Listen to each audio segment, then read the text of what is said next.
कल्प सूत्र के अनुसार उर्वशी द्वारा प्रसूत पुरूरवा के पहले पुत्र आयु ने पूरब में कुरु पांचाल राज्य की स्थापना की थी।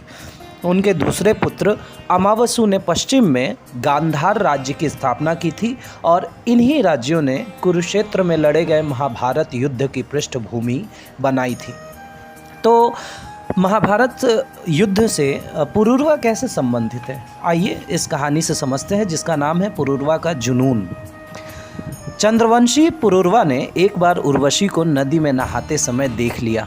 उर्वशी दरअसल अप्सरा थी जो देवताओं के साथ रहती थी तथा पृथ्वी पर कभी कभार ही आया करती थी। वो इतनी अनिंद्य सुंदरी थी कि उसके चलने पर तमाम पशु उसे निहारने के लिए ठिठक जाते थे। हर एक पेड़, हर एक झाड़ी, घास का हर एक तिनका उसे छूने का प्रयास करता था। पुरूरवा उससे प्रेम कर बैठा। उसने कहा, मुझसे विवाह कर लो, मेरी रानी बनकर मेरे राजमहल में ही रहो। अप्सरा ने मजाक करते हुए राजा से कहा, यदि तुम मेरी पालतू बकरियों की देखभाल और मेरे अलावा किसी को भी निर्वस्त्र नहीं दिखने का वचन दो, तभी मैं तुमसे विवाह कर सकूंगी। पुरूरवा ने उसे चकित करते हुए हामी भर दी, जिससे उसके पास उसकी पत्नी बनने के अलावा अब कोई चारा नहीं बचा। उर्वशी के लिए ये एकदम नया अनुभव था और वो इसका आनंद लेने लगी। उसने अपने मानव पति पुरूरवा के अनेक पुत्र पैदा किए। ऐसा कहा जाता है कि मनुष्य की जीवन अवधि इंद्र की पलक झपकने में लगने वाले समय के बराबर है। इसके बावजूद इंद्र कुछ पल के लिए भी उर्वशी से जुदाई बर्दाश्त नहीं कर पाए। उन्होंने गंधर्वों को उसे वापस लाने के लिए पृथ्वी लोक पर भेजा।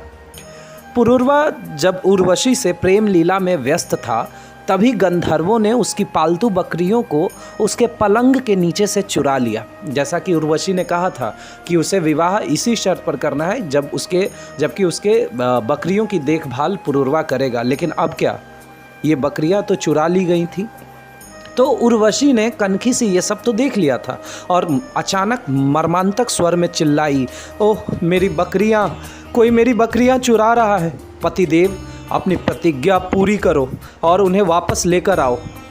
पुरूरवा कपड़े पहने बगैर ही तुरंत ही बिस्तर से छलांग लगाकर चोरों को पकड़ने के लिए दौड़ पड़ा। चूँकि वचन का दूसरा भाग ये भी था कि वो किसी को भी निर्वस्त्र नहीं दिखना चाहिए, लेकिन वह बकरी पकड़ने के चक्कर में वो निर्वस्त्र होकर दौड़ पड़ा। चोरों को पकड़ने के लिए वो जैसे ही महल के बाहर पहुंचा, इंद्र ने आकाश में बिजली चमका दी, जिसके प्रकाश में नगर के सभी लोगों ने पुरूरवा को निर्वस्त्र देख लिया। इसके साथ ही देवताओं से दूर पृथ्वी पर रहने की उर्वशी की शर्त भी टूट गई। उसके अमरावती लौटने की घड़ी आ गई। उर्वशी के बिना पुरूरवा का दिल टूट गया और वो उसके गम में पागल होकर राज करने योग्य भी नहीं बचा। जुनून में ऐसी शक्ति है, ऋषियों को उसकी जगह उसके पुत्रों में से अधिक अनुशासित एवं शासन चलाने में सक्षम पुत्र को राजा बनाना पड़ा। ऐसी लोक धारणा है कि उर्वशी के वियोग में पुरूरवा आज भी जंगलों में है और नदी तटों पर मारा मारा फिरता है। कुछ अन्य मतों के अनुसार उर्वशी ने उसे गंधर्व बना दिया है और वो जहाँ भी जाती है वो उसके साथ साथ नृत्य के लिए संगीत देने जाता है। गंधर्व का अर्थ कहा जाता है कि जो लोग शास्त्रीय संगीत वगैरह बजाते थे, उन्हें म्यूज़िक से रिलेटेड पर्सन को गंधर्व कहा जाता था। खैर, उर्वशी के लिए पुरूरवा का जुनूनी लगाव जो उसके पतन का कारण बना, कुछ पीढ़ियों के बाद शांतनु में फिर परिलक्षित हुआ। शांतनु मैं बता दूं वही है जिनका आगे मैं कहानी में जिक्र करूंगा। एक बार नहीं बल्कि दो बार।